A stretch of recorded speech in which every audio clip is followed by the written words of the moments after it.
Welcome to Not Milk Never Milk. Subscribe if you're lactose intolerant. You start now. Rinse the stainless pot and pat dry so the paste sticks. Combine baking soda and a little water to make a paste, then spread it over the rust. The mild abrasive lifts corrosion without harming steel. Once applied, let it sit 10-15 minutes to loosen iron oxide. Make sure to wear gloves and work in good light so you can see when the paste stops pulling brown residue. This immediate action prevents the stain from setting deeper into the grain. Once paste has worked, scrub along the metal grain with a nylon brush or old toothbrush. This removes loose rust without scratching.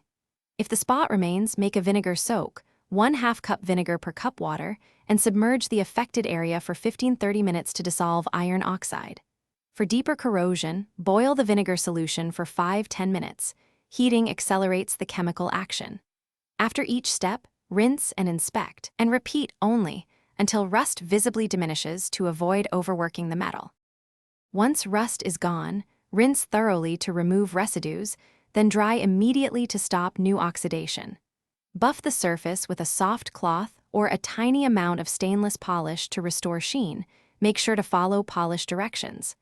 Apply a thin coat of mineral oil to protect the metal if you store it damp. If a dark pit or stain remains after repeated safe treatments, use a commercial stainless rust remover made for cookware.